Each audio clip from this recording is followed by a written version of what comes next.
కథా కాలక్షేపం నుంచి మీకు మరో మంచి కథని అందజేస్తున్నాం. మన్యం శారదా గారు రచించిన సీతమ్మ తల్లి. అర్ధరాత్రి దాటి 3 గంటల వేళ రాజమండ్రి నగరం పూర్తిగా నిద్రలోకి జారుకుంది. ఈ సమయంలో వడివడిగా అడుగులేసుకుంటూ రోడ్డు రైలు బ్రిడ్జి మీదికొచ్చింది సీతమ్మ. గోదావరి నిండుగా ఉంది. ఒక ఏనుబోతుని మింగి కదలలేక పండుకున్న కొండ చిలువలా ఉంది. కృష్ణపక్షపు రోజులేమో తన ఉనికి తెలియకుండా చీకటిలో చీకటిగా కలిసిపోయింది. నవంబరు నెల. వర్షాలు వెనకబడ్డాయి. నది వడి తగ్గి గంభీరంగా కదలికలేనట్లు ప్రవహిస్తుంది. నది మాత్రం ఎక్కడో ఎవరో పీక పిసుకుతుంటే కీచుమని అరిచినట్లు హోరుమంటుంది. సీతమ్మ ఆ చీకటిలో రైలింగ్ పట్టుకుని నదిలోకి చూసింది. ఒక్కసారి వెన్నులోంచి భయం జరజర ఒళ్ళంతా పాకింది. వెంటనే ఒక అసహాయతతో కూడిన దుఃఖం గుండెల్లోంచి తన్నుకొచ్చింది. ఒక్కసారి కుప్పగా పేమెంట్ మీద కూలబడి వెక్కి వెక్కి ఏడ్చింది. అలా ఎంతసేపు గడిచిందో. దుఃఖం నిమ్మలించి ఆలోచన మొదలయింది. ఇంత వయసొచ్చి 60 ఏళ్ళు దాటాక తను ఆత్మహత్య చేసుకోవాలని నిర్ణయించుకోవడం ఆమెకే ఆశ్చర్యాన్ని కలిగిస్తుంది. ఆత్మహత్య అంటే తనకు ఎంత అసహ్యం! అలా చేసుకున్న వారిని తనెంతగానో విమర్శించేది. మరి ఏమిటిది ఇంత తెగింపుగా ఈ నిశి రాత్రిలో సముద్రం లాంటి గోదావరి ముందు ఒంటరిగా నిలబడి ఉంది? గోదావరి తనకి కొత్తది కాదు. తను ఆ ఒడ్డునే పుట్టి ఆడింది పాడింది. తన ఇంటికి వచ్చిన బంధువుల్ని తీసుకుని ధవళేశ్వరం బ్యారేజీ, దాని 4 ఆర్మ్స్, కాటన్ ఇండ్లు, కోటిలింగాల రేవు ఎప్పుడూ చూపిస్తూనే ఉండేది. గోదావరి అంటే తనకి చెప్పలేని ఇష్టం.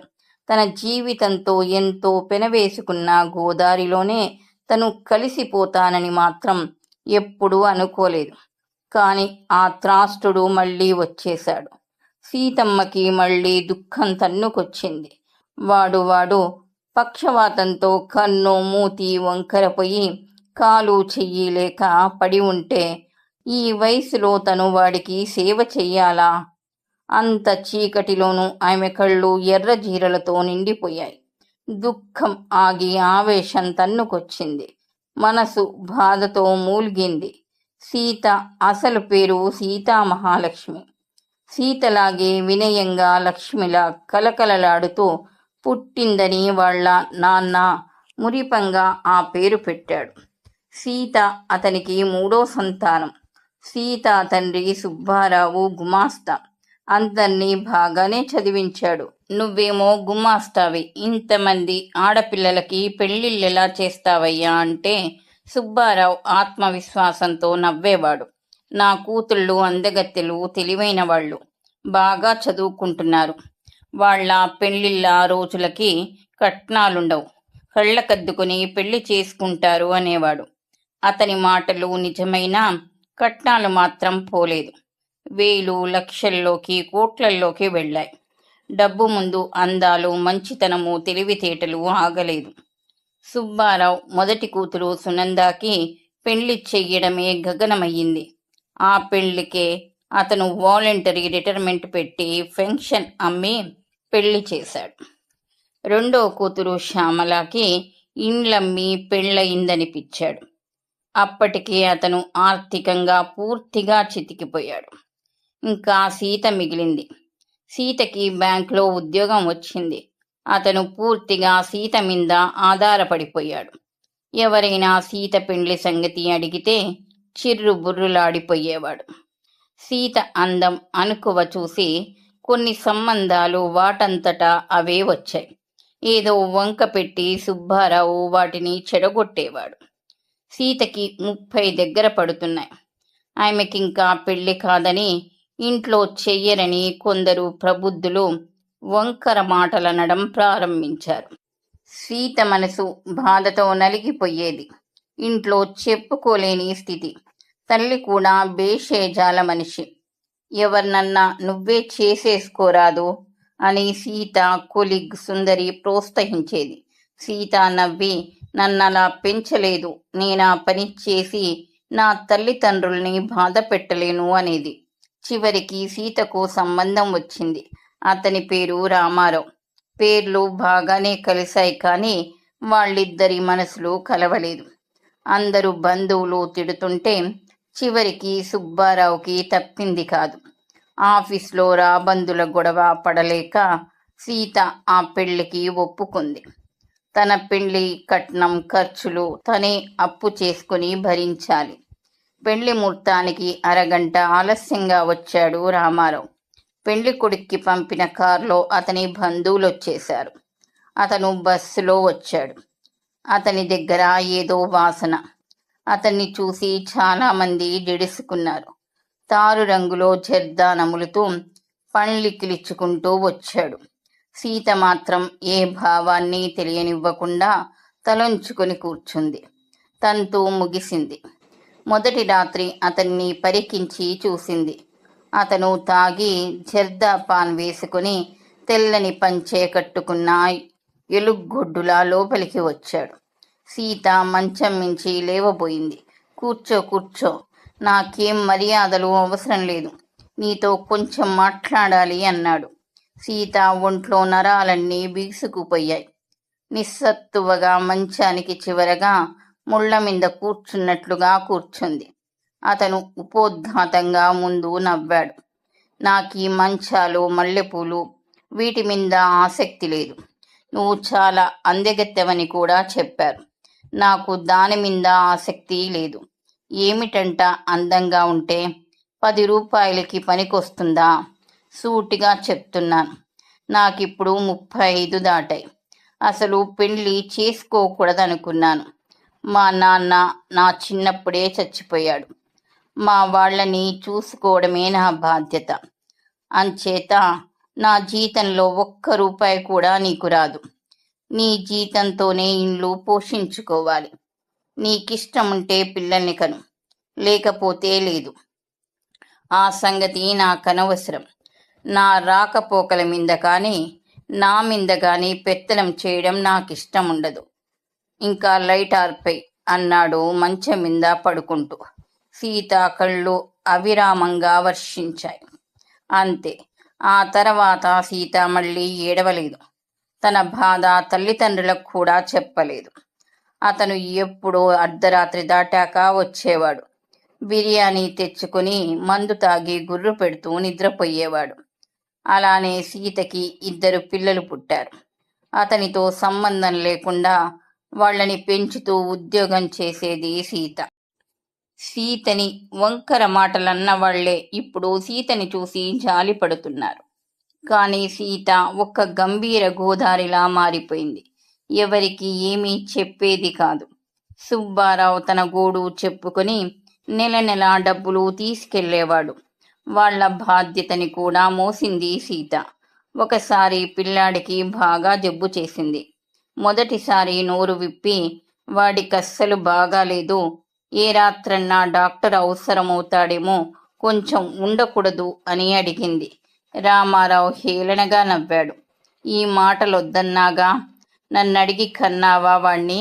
వాడి రోగాలు కూడా నువ్వే చూసుకో అంటూ ఒంటి మీద చొక్కా తగిలించుకుని వెళ్ళిపోయాడు. సీత భరించింది. తనే చూసుకుంది మౌనంగా. ఆ రాత్రి అతను అరుస్తుంటే గదిలోకెళ్ళి చూసింది. అతని మూతి వంకరపోయి చొంగ కారుతుంది. కాలు చెయ్యి జావలా జారిపోతున్నాయి. గబగబా రిక్షా పిలిచి పిల్లల్ని అతన్ని వేసుకుని హాస్పిటల్లో చేర్చింది. వెంటనే తీసుకొచ్చారు. అదృష్టవంతుడు అన్నారు డాక్టర్లు. నెల రోజులకి అతను కోలుకున్నాడు. డాక్టర్లు చెప్పినా అతను తాగడం మానలేదు. రోజులు గడుస్తున్నాయి. సీత కొడుకు సుధీర్ ఇంజనీర్ అయ్యాడు. కూతురు శైలేజ BA డిగ్రీ పూర్తి చేసింది. తనలా కూతురు ఉద్యోగం చేయడం ఇష్టపడలేదు సీత. మళ్ళీ పక్షవాతంతో ఇల్లు చేరాడు రామారావు. సీత అతనికి సేవ చేస్తుంటే పిల్లలు అసహించుకునేవారు. ఏ యుగంలో పుట్టావమ్మా? ఇతనెప్పుడైనా నిన్ను భర్తగా, మమ్మల్ని పిల్లలుగా చూశాడా అని కూతురు కసురుకునేది. అతనికి బాగయ్యాక ఒకరోజు సీత నెమ్మదిగా అడిగింది, శైలజకి పెళ్లి చేద్దాం, మనము రిటైర్ అయ్యే లోపున చేస్తే బాగుంటుంది అని. వెటకారంగా చూశాడు రామారావు. ఏంటి నన్ను కలుపుకుంటున్నావు? ఏదో పక్షవాతం వచ్చింది కాబట్టి లొంగిపోతాడనుకుంటున్నావా? అదంతా జాంతానై, చేసుకో, అదంతా నాకు సంబంధం లేదు. సీత మనసులో ఆఖరి పొర తెగిపోయింది. ఆ మర్నాడు సీత ఆ ఇల్లు ఖాళీ చేసేసింది. పిల్లలిద్దరూ నివ్వెరపోతుండగా పిల్లల్ని తీసుకొని వేరే వచ్చేసింది. సీతకిప్పుడు అతని ముఖం చూడక హాయిగా ఉంది. లోన్స్ తీసుకుని కూతురు పెళ్లి చేసేసింది. కొడుకు ఆఫీస్లో అమ్మాయిని ప్రేమించి పెళ్లి చేసుకుంటే అంగీకరించింది. ఏ పెళ్లికి అతన్ని పిలవలేదు. వియ్యాల వారికి నిజాలు నిజాలుగానే చెప్పేసింది. ఆమె అదృష్టానికి అల్లుడు కోడలు మంచివాళ్లే. కానీ ఆ అదృష్టం ఆమెకి ఎన్నాళ్ళో నిలవలేదు. అల్లుడు యాక్సిడెంట్లో చనిపోయాడు. 7 ఏళ్ల కూతుర్ని తీసుకుని తల్లి ఇంటికి వచ్చేసింది శైలజ. సీత రిటైరై అప్పుడే 3 ఏళ్లు దాటింది. సీత సీతమ్మయింది.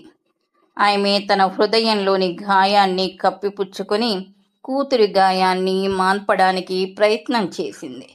కొడుకు భార్యతో వచ్చి చుట్టం చూపుగా చూసి వెళ్ళిపోయాడు. ఆ కాస్తలో బెంగళూరు సిటీలో తన ఆర్థిక బాధల గురించి చెప్పాడు. సీత మాట్లాడలేదు.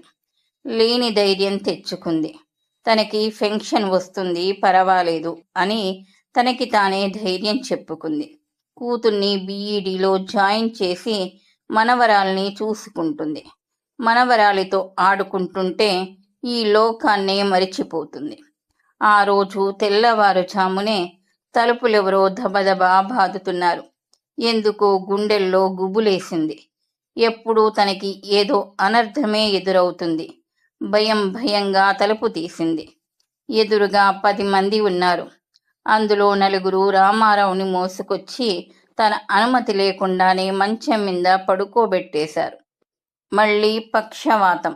ఈసారి తగ్గదని చెప్పేశారు డాక్టర్లు. బతికినంత కాలం బతుకుతాడు. నీ అడ్రస్ తెలుసుకోవడం చాలా కష్టమైంది. నువ్వు కాకపోతే ఎవరు చూస్తారు? ఎంతైనా కట్టుకున్న భార్యవి. వదిలేసుకుంటే ఎలా? మగాడు ఏదో చేస్తాడు. ఇదంతా మామూలే, వస్తాం అన్నాడు అందులో ఉన్న దూరపు చుట్టం ఒకడు. అందరూ చేతులు దులుపుకొని వెళ్ళిపోయారు. సీత స్తంభించిపోయింది చాలాసేపు. ఆ తర్వాత అతని వైపు చూడ్డం ఇష్టం లేక మరో గదిలోకి వెళ్ళిపోయింది. మంచం మీద అలానే కూర్చుంది చాలాసేపు. అతనికి సేవ చెయ్యాలంటే, అతని మొహం చూడాలంటే ఆమెకి ఏవగింపుగా ఉంది. మనసుకి ఎంత నచ్చ చెప్పాలన్నా అది పూర్తిగా ఎదురు తిరుగుతుంది. అతను నీకేమవుతాడు? భర్త? ఎలా? ఏం చేశాడని? కనీసం ఒక మంచి మాటకైనా పనికొచ్చాడా? ఒక్కొక్కటే గుర్తొచ్చాయి. తను కడుపుతో ఉన్నప్పుడు, ఎంతో ఆకలితో ఉన్నప్పుడు తనొక్కడే కూర్చుని బిర్యానీ మెక్కాడు. పిల్లల ఎదుటే మామిడి పళ్ళు తెచ్చుకొని చీకి తిన్నాడు. పెండ్లి రక్త సంబంధం కాదు. ఓ ఇద్దరు తమ గూటిని ఇటుకలతో కాదు, ప్రేమతో కట్టుకోవాలి. తన రక్త మాంసాన్ని తినేస్తే పర్వాలేదు. మనసునే తినేశాడు.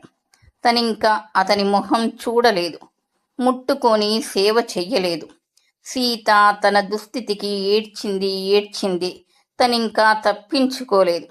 చావొక్కటే తనకి పరిష్కారం. అంతే. ఆ రాత్రి తెగించి గోదావరి దగ్గరకొచ్చేసింది. సీతమ్మ గబగబా చుట్టూ చూసింది.